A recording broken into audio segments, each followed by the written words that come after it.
In this unit, my goal is to get you familiar with the cloud, with understanding what we can do with the cloud and a little bit about how the cloud works.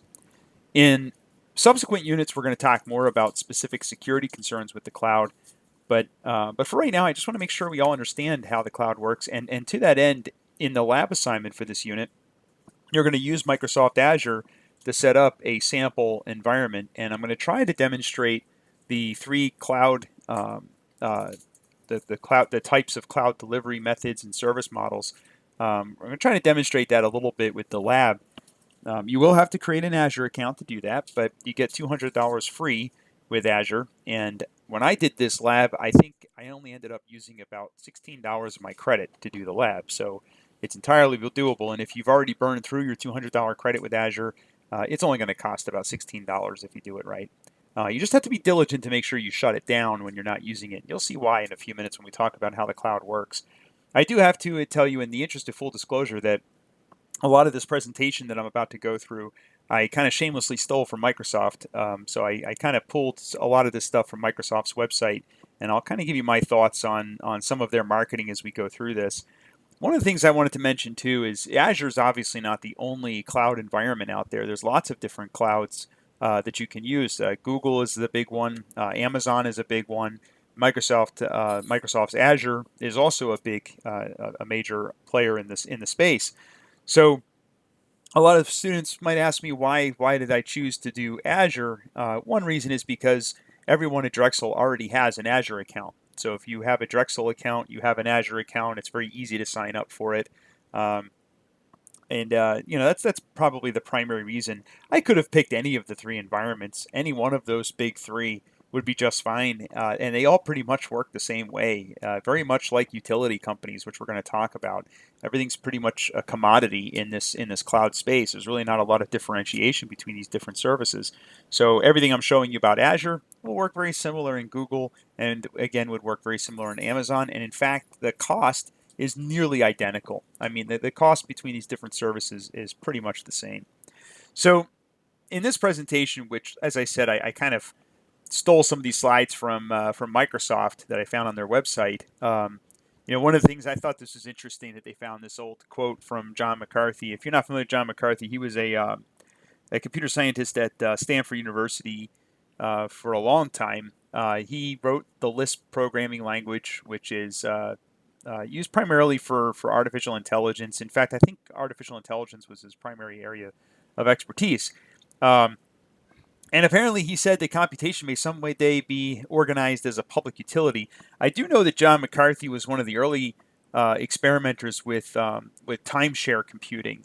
And he kind of was one of the early adopters of this concept of having servers and clients, which really kind of expands all the way to today. Those concepts have really is really how modern computing works. So he's definitely a pretty good thought leader in the field. He's not alive anymore. He died, I think, I want to say probably 5, maybe 10 years ago. But you could probably do some research. I'm sure he's on, Wikipedia or something like that. But he said computation may be organized as a public utility. And in fact, that metaphor of a public utility in this Microsoft presentation, they talk about the telephone network. And likewise, you have computer networks, the internet, and then today, cloud computing. And I've used that analogy before in other presentations that I've done. So today we have cloud computing, all of these other technologies. I don't really talk about service-oriented architecture too much in this course, but that's also something that relates very closely to the cloud. In fact, I think I talk about that in your lab that you do for this unit, because you're essentially going to make a web service for the lab. You're going to make a cloud-based web service. So anyway, so cloud, of course, is here to stay. It's getting more and more popular. When we say commoditization or utility-based computing, I talked about how we have those other major players other than Azure, right? We've got Google, we've got Amazon, and then there's even other providers, which I can't think of off the top of my head, but all of their services are basically the same. And in fact, you can take a virtual machine running in Amazon and move it to Azure, and you can take Azure and move it to Google. Even more importantly, you could, for example, build a virtual machine that runs in Google and use storage that's in Amazon and have a database in Azure. You can have different components of your cloud running with different providers and even move those different components around.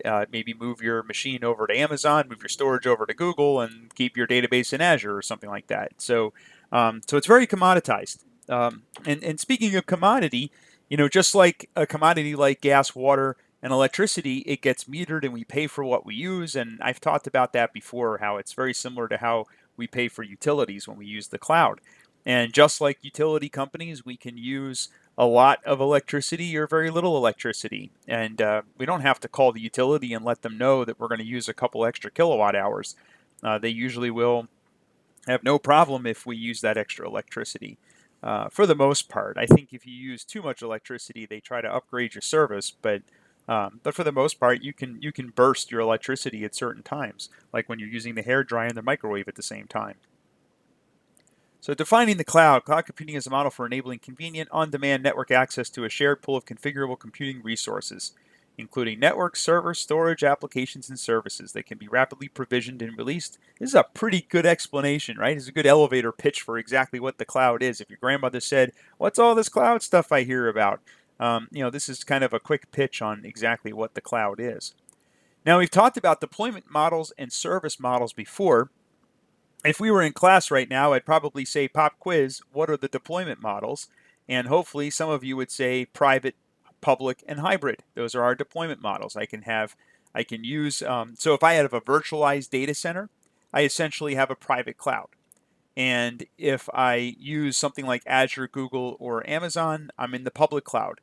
And if I have some components in my own data center and I'm using other components out in the public cloud, I have a hybrid, which is pretty common. Hybrid is certainly pretty common. Sometimes people aren't comfortable with having your storage in the cloud, but they don't mind having compute and database in the cloud or something like that. So you can mix and match what's in the public cloud versus what you're keeping in your own data center, in your own virtualized data center, for instance. And then our service models, again, we've talked about this. The three primary service models are infrastructure as a service, platform as a service, and software as a service. And I'm going to talk more about those three service models here in a few minutes in a couple of slides. We'll talk about in more detail exactly what those three are and how they work and what's different about each one of those. And you're going to need that understanding because of the lab. So in the lab, you're going to be exploring different components of Azure that fall into these different categories.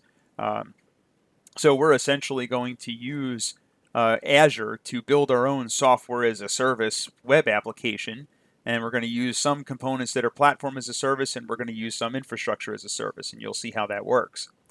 Now, as far as cloud adoption goes, this is kind of a famous little line chart that you'll probably see in other contexts as well. But basically, any new technology, cloud is, as I'm recording this, cloud is mature enough that we're teaching about it in a university, right? So we've kind of reached the end of that curve, which is the plateau of productivity. I love the names on this. We have our trigger, and then we have kind of a quick ramp up of usage of the technology. We have the peak of inflated expectations, and then the trough of disillusionment. I love the trough of disillusionment. In other words, everybody scrambles to, the cloud, that sounds really cool. This is all the rage, and everybody rushes out to try to adopt it. But then reality kind of sets in and we realize that there's certain things we can't do. And gosh, we really got to slow this down for a variety of reasons. And then we kind of ramp it slowly back up until we have, a more stable utilization, which is that plateau of productivity. Like I said, we're probably sitting in that plateau, in the beginning of that plateau of productivity at this time with the cloud. For virtualization, we are clearly on the far right of that line, where we have, virtualization is nearly ubiquitous at this point. But the cloud is still, there's still some people that are a little timid about using cloud technologies. A lot of people still don't understand how the cloud works. A lot of people are hesitant to try to use it because they don't understand it. But hopefully classes like this and you guys entering the workforce can change some of that. So some of the advantages of cloud computing: number one is you only pay for what you use, so you don't have to put out a large capital investment for infrastructure. Instead, you just pay for the infrastructure that you need, which is a major advantage. It's extremely fast to deploy. So in the old days, if I wanted to deploy a server, I would have to do that by building a machine in a data center, and then I would have to install an operating system. I'd have to put all the software on it. It'd have to go through some kind of QA process. Then it would get racked up in a rack. Now with virtualization, we can more quickly deploy those machines. But then fast forward to the cloud, and it's even faster. So you'll see when you go into Azure with the labs, and you click a button to build your virtual machine, it's going to build it almost instantly. It's going to take less than a few minutes, and you'll have a fully operational Windows 2016 server ready to go. And if you don't want to use 2016, you want 2008, you just click a different button. Don't like Windows at all? That's fine. They support Linux. They have Red Hat. They have Debian. They've got Ubuntu. They've got a bunch of different variations of Linux, even BSD, that you can spin up in their data center. You don't want to use anything that they offer, you can build your own operating system. Might take a little bit longer, but you can certainly do that. And along with paying for only what you use, the payments are monthly, right? So we make monthly payments. In other words, we're not making huge capital expenses. Like I said, for item number one, we can pay as we go, just like you do with your electricity. It encourages standard systems because we build from a baseline. We click that button to build our 2016 from a baseline. Requires less in-house staff and lower costs, obviously, because all of our infrastructure is now managed by somebody else. So we kind of have economy of scale in our favor. So some of the objections to the cloud, there's always the naysayers that will have, objections that why they don't want to go to the cloud. And I deal with this in my workplace. We have board of directors, and we have people that maybe aren't familiar with, with what the cloud is, and when they hear, this is a real paradigm shift in how we offer IT services. So, it's a little scary at first, I think. But one major concern, it's a valid concern, is compliance issues. So, I work mostly in healthcare, and we have to comply with HIPAA. And everybody's always concerned with how does this affect HIPAA? And the concern is we have patient data that we're storing with a third party, and we don't know how they're protecting that data. So those issues have to be overcome. Compliance issues affect nearly every industry. Almost every industry has some compliance and some regulation that they have to worry about. Security. Again, we're releasing this data into a third party. So sometimes there's concern about, and not only that, but our networks are extending beyond our borders, right? So, and with the cloud, one of the interesting things about the cloud is sometimes, when I think of VPNs really make somebody else's network part of my network because I have a lot of control over a VPN. But with the cloud, a lot of times we're using services that are not over VPNs, and it's all kind of over the public internet. We have to make sure that it's being encrypted, that it's secure, that attackers can't get into that data. They can't try to brute force it or something like that. And we're really at the mercy of the cloud provider to provide that security. We're relinquishing a tremendous amount of control. So you have no control, and that's kind of nerve-wracking for some people. If they're not, they lose that control, they lose that decision point with their data. So again, that's another concern. Some of the roadblocks are fear, the need to own stuff, right? So, and I don't mean like we have a legitimate need to own stuff. Sometimes people just have this psychological need to say, well, I need to own my servers. I need to own my infrastructure. I have to own the, wherever this data is going to live. So they have to move past that. And again, control, which I just talked about. There's always, change is always difficult in larger organizations. It's even difficult in smaller organizations. When I was trying to move my organization towards the cloud, a lot of people were against it just because it was a big change, and they didn't want to make a big change. People get comfortable with their environment. They don't want to see a lot of changes, so you have to overcome that. And then the perceived risk. In other words, the risk may not be real. It's just a perceived risk, because a lot of things in the cloud are no more risky than having it in our own data center. In fact, in some cases, those risks are even less. A lot of it because of risk transference, and we'll talk about that later on when we talk about cloud security in a future unit. So we'll talk about that in the future.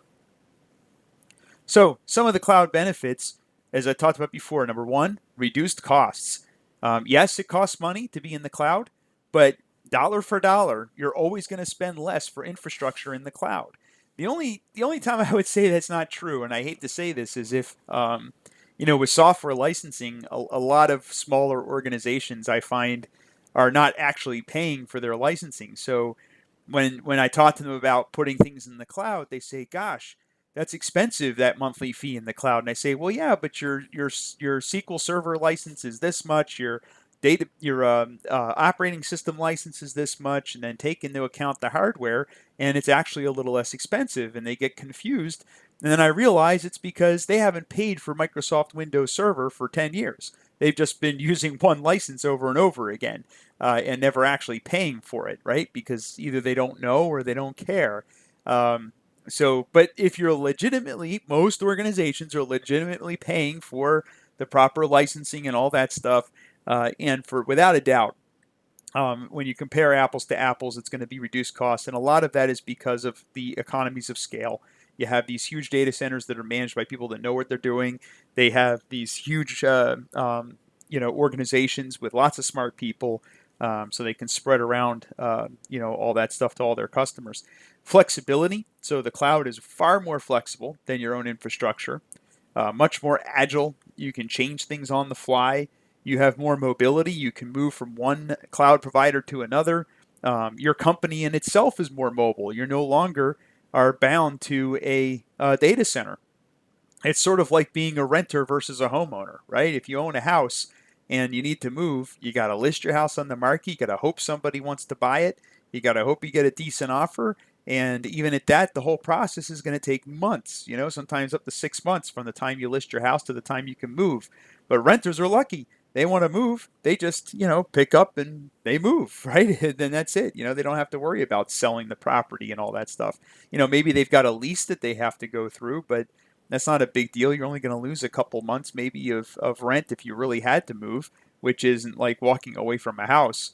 Highly automated. So they're much more automated. The cloud, it's easy to implement, and you'll see that when we do our labs. The productivity, your IT people can do a lot more with less time. So all good things. And you can do all this with infrastructure that is usage-based. You only pay for what you use. It's self-service. You don't have to call somebody to build the system. You just go in and you build it yourself. It's scalable and elastic and very efficient.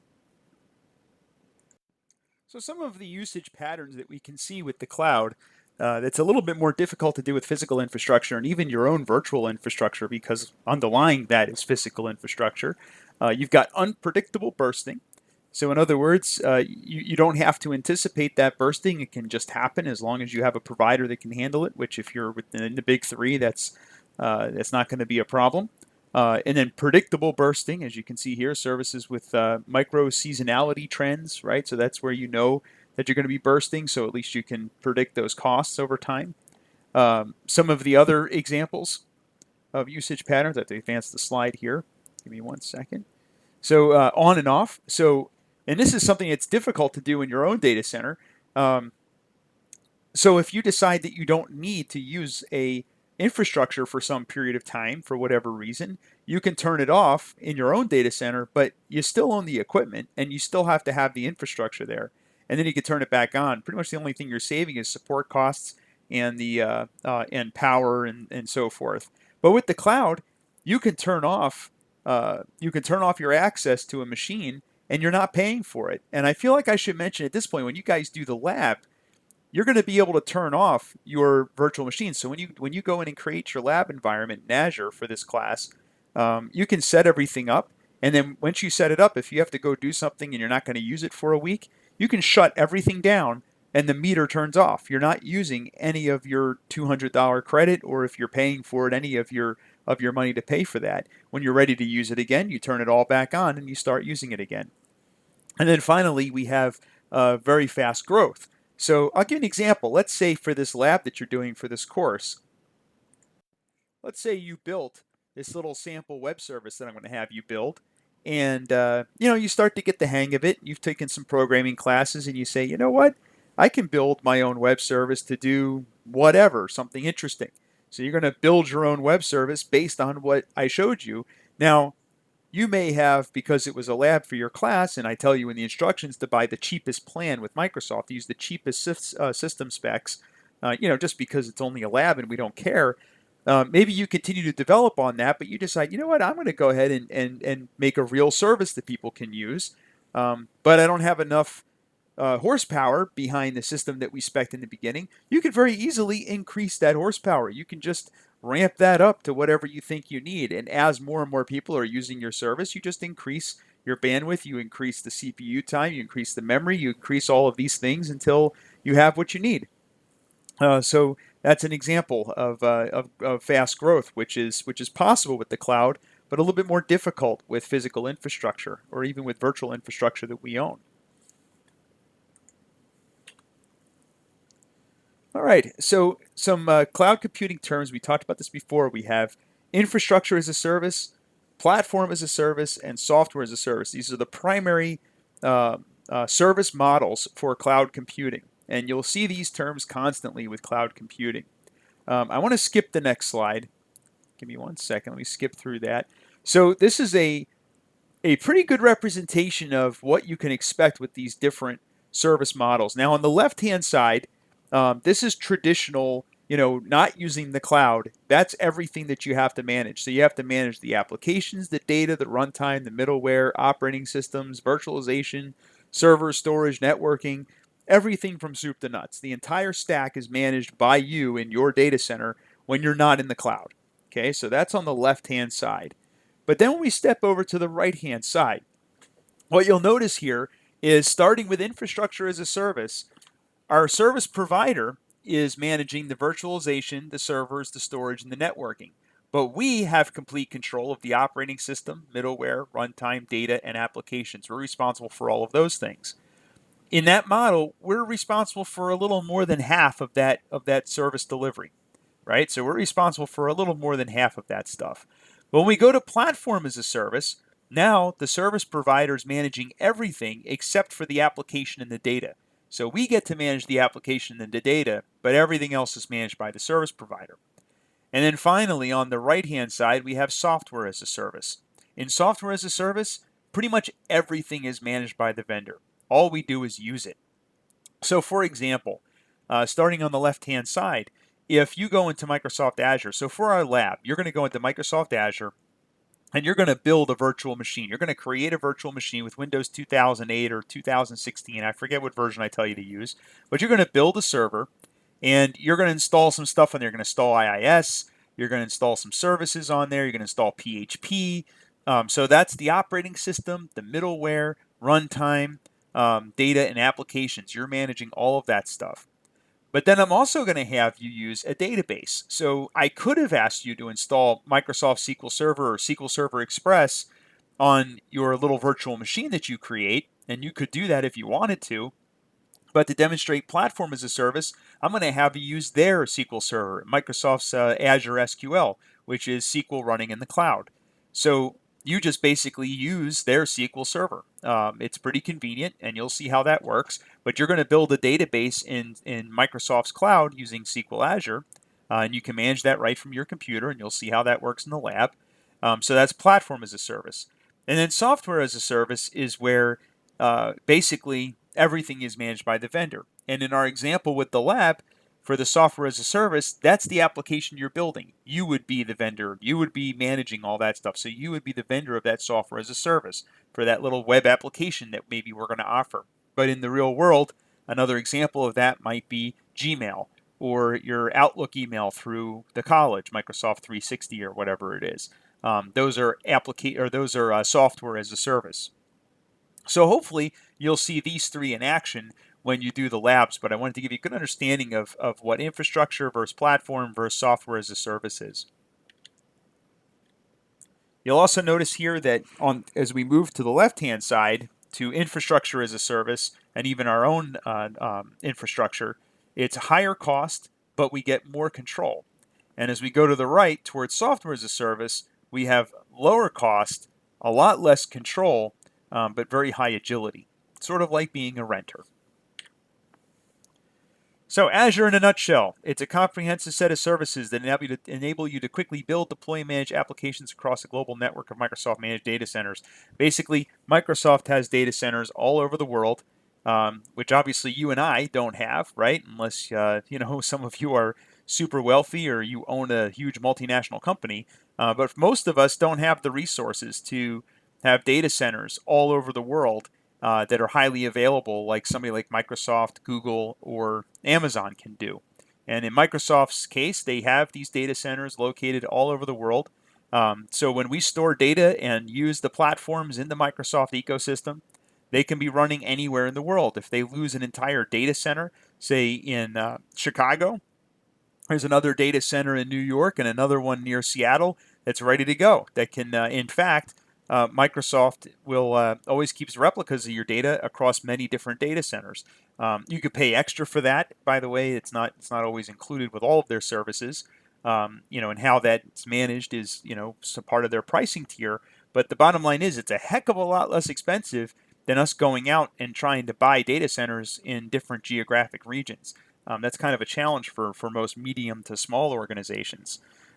In fact, Microsoft's SLA, and for those of you that aren't familiar, an SLA is a service level agreement. It's sort of like a guarantee of how often you can expect their services to be operational. So Microsoft's SLA is 99.95%, which means 99.95% of the time they guarantee that the services will be online. Sounds like a lot. I talked in another slide deck about 99.999 or 5 nines of uptime, which is kind of industry standard. But Microsoft is saying 99.95. Now that may be better now than than when this slide deck was created.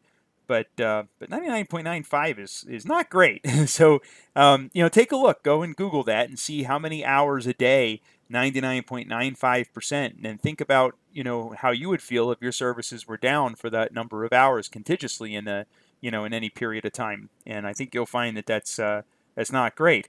But that's not necessarily all of their services. It might be only a portion of their services. It might be, average across their many different service offerings. I'm not quite sure, but certainly something we can look into and see if that's any more reliable. Also, as a discussion topic, you could look into the reliability of Amazon and Google and see what their average SLAs are.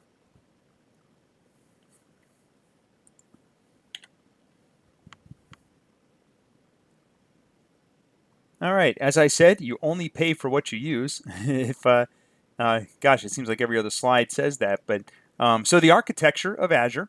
So with Windows Azure, you have your application, your data, the platform, application fabric, the infrastructure, compute, and storage. So what does all this mean?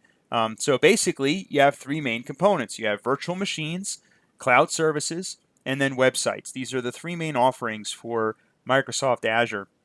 So virtual machines are basically you go into Azure and you can build a virtual machine and use that virtual machine in the cloud, in their infrastructure. You have networking, so you can have web services and things like that running on them, or pretty much any application that you want to run on those and make them accessible from the internet or over a VPN. You can even create VPNs. You'll see a little bit of that when you look at the lab.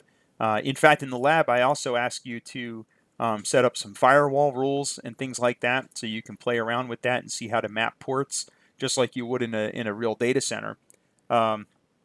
So Microsoft has some interesting features with their that they talk about for Microsoft Azure. So when you build a virtual machine in Azure, you can. So let's say you have your own data center and you have your Microsoft Azure environment out in the cloud.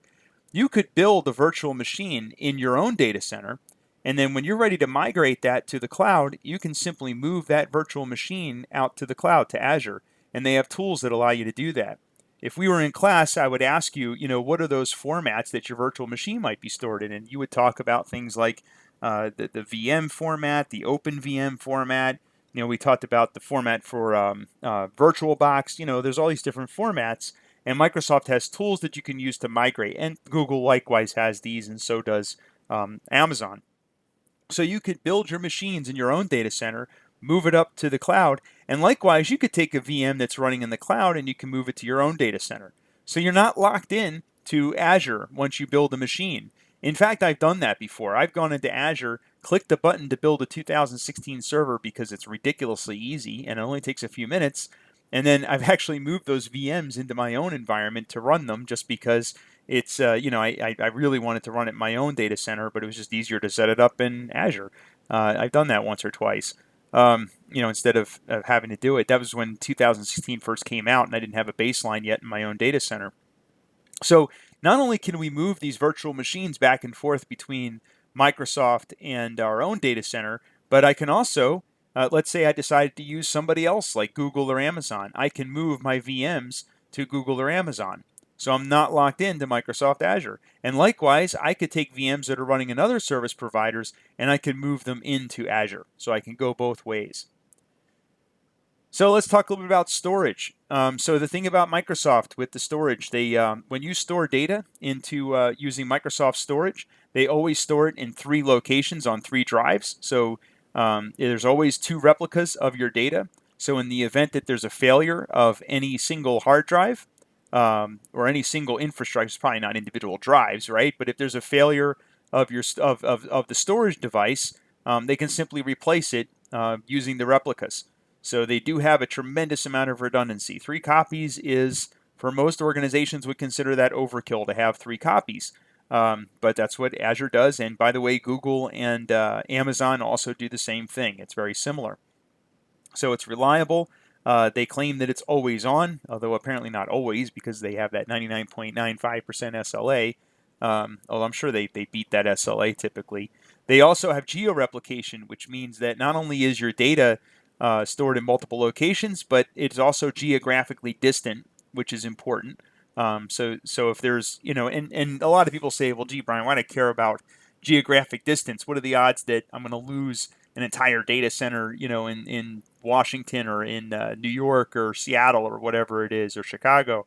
And it's not really about the entire data center getting swallowed up into a hole. What if there's a major outage on the internet? This happens from time to time. We have major outages on the internet, and they affect a certain geographic region. Some idiot with a bulldozer, pulls out a fiber optic cable that's the major backbone of the internet for a certain region, and that can cripple internet traffic in that area. Well, if that's where your data center is, your customers, your clients, your business partners, they're gonna experience issues. But if we leverage this geo-replication, then we don't have to worry so much about a certain geographic location being down. Our customers in that area might be affected, but customers in across the country or across the world will be less affected by that. So geo-replication is certainly something good. And by the way, I keep mentioning this, but Amazon and Google do the same thing. So it works the same way in the other service providers as well. So another service offering in Azure, and this would be more of a platform offering. So this would be platform as a service, is websites. So what I was talking about before with virtual machines, that would be infrastructure as a service. Microsoft also gives you the ability to host websites and web services from their Microsoft Azure environment. So this is kind of like building a website. I'm sure some of you have built websites or had websites in some shared hosting environment. Like HostMonster or HostGator or Bluehost, one of those big hosting companies. Sometimes you see them advertised on TV, even like GoDaddy and things like that. Well, Microsoft has an offering in their Azure environment for that. For that as well. It does natively support ASP.NET because it's Windows, which is, some people develop ASP.NET websites, and it's important for them to have that. And I think Microsoft does a very good job of deploying it that way. By the way, I don't want you to think that, I'm trying to do a sales pitch for Microsoft here. The other offerings are great as well. In fact, I think there's a lot of things that Google and Amazon do better than Microsoft, but it's just a platform that's easy for us to look at for this course. But in any event, they give you a platform to build websites and deploy those websites. So they have two different ways to do this. Now, I should back up a little bit. In theory, you could build a virtual machine with Windows in Microsoft Azure, and you can host your own websites on your own VM in the infrastructure as a service model. But if the only thing you need Azure for is to host your website, then you can much more inexpensively and much easier, you can deploy your site using their infrastructure and in other words, going to the platform as a service model. And one of the ways they do that is shared. So with shared, you have a shared instance where your application is living in the same sandbox with a bunch of other web applications. So you're kind of, swimming in the same pond as a bunch of other applications. So you don't get a lot of control because of that. So that's one option. The other option that Microsoft has is reserved, where instead of you sharing your application with many other applications, sharing the same services with or infrastructure with other applications, they give you a reserved space in servers that only belongs to you. But they still manage the operating system. They still manage the server. They're just giving you a platform, but that platform is dedicated to a certain host. And a lot of the hosting companies do this as well. So this isn't unique to Microsoft. So you get a reserved instance. You can have multiple reserved instances. And in fact, you could, if you wanted to, you could do load balancing between different instances and things like that. So some of the other cloud services that are offered by Microsoft, they have the service packages. So basically, you can build packages of applications or cloud services that you want to deploy. And I'll show you kind of how this works here. So let's say I build an application and I deploy it using Windows Azure, right? So I've got some services running in Windows Azure. I could, once I have my application installed and running in Azure, right, that I've deployed using Azure, you can layer their networking services to load balance that traffic, and they can automate failover. So if you lose any of those services, it automatically brings it up on a in their environment a new server. The load balancer automatically moves the traffic. So all of this can be managed by Microsoft and managed automatically. And by the way, Google, Amazon, they all do this as well. So instead of having to manage all of that failover and high availability and so forth, they kind of do it for you. So it's a nice feature. And again, they all do this. But, like anything else, you have to pay for this stuff. But I just wanted you to be aware of that. We're not really going to play with that in this class, though. The last thing I want to talk about, though, is one of the other platforms offered by Microsoft and also by Google and by Amazon and most other cloud providers is databases in the cloud. So you can deploy your databases in the cloud. Now, the thing I like about Azure SQL is it's completely compatible with Microsoft SQL Server. For better or for worse, Microsoft SQL Server is probably one of the most common database engines on the planet. It's not free, so MySQL is pretty common because it's free and also pretty powerful. So that's also probably fairly common. But in business and in organizations that need support and all that sort of thing, I see Microsoft widely deployed. Of course, Oracle has a really powerful database engine as well. It's much more expensive, but it is pretty powerful. But as far as cloud goes with Microsoft, they offer their Microsoft SQL Server database in the cloud. What's nice about this is you don't have to install SQL in your own data center. You can just use SQL in Microsoft's data center. You don't have to worry about it going down. You don't have to worry about replication. You don't have to worry about availability. All of those things are handled by Microsoft, so it makes it a heck of a lot easier to deploy databases. And if you have developers and applications that are already integrated with Microsoft SQL Server, it's a really easy way to get to the cloud. Likewise, if you told me that you were using MySQL for your database engines, and that was your most prevalent database engine for some application you want to move to the cloud, I would tell you that Google is probably a good choice because Google offers MySQL in the cloud. That's their database engine that they offer in the cloud. They have other ones as well. There's some object storage database engines that they also offer with Google, and Amazon does as well. But it just depends what you're doing as to which one is the right choice. So as far as SQL Server versus Azure, you have horizontal scaling. In other words, you can scale up SQL Server in the cloud. It's probably a lot easier to do that than on physical machines in your own data center. And by the way, running SQL Server in virtual machines is also kind of a challenge sometimes, but running this in Azure makes all those challenges go away. One of the issues with running SQL Server in Azure is their SQL Server only supports authentication using SQL, so you can't use Active Directory, and a lot of applications prefer to use Active Directory. It's baffling as to why Microsoft is not adding support to that. I haven't seen anything about them adding support for Active Directory, so that is a major disadvantage right now. Not all of the T-SQL commands are supported, so if any of you have taken any database programming classes in the college, I think they still teach Oracle I've heard tell maybe they're teaching, but if you took an Oracle class, you would have learned PL SQL. In the Microsoft world, it's T SQL. It's very similar. But not all of those commands are supported. Not all of the functions that are built in are supported. So you have kind of a limited set. So you have to make sure that your application is compatible. No SSIS. SQL Azure requires clustered indexes. It lacks access to system tables, so you don't have access to master. You can't query the system table, so there are certain things with management that you can't do. And again, it's because you're sharing that environment with other customers. It requires SQL Server Management Studio 2008 to manage it. So you do have to have Management Studio in order to manage SQL Server. Nice thing about MySQL and some of the other platforms is you have these nice web-based management platforms, but that simply doesn't exist for Microsoft Server or for Azure SQL. They do have some basic management tools that can be web-based, but none of them are really as powerful as what you find with MySQL. So you're kind of stuck with using Management Studio. It doesn't support database mirroring or failover clustering. My opinion is that's not terribly important because Microsoft has some other technologies that they use for high availability with Azure SQL. So in that case, I'd be less worried about mirroring and failover clustering. And there's no Azure support for analysis services, replication, reporting services, and the SQL Server Service Broker. So definitely a few limitations, but yeah, I think you'll find in many applications it's certainly sufficient and definitely a little bit better than trying to build your own highly available SQL Server in some instances.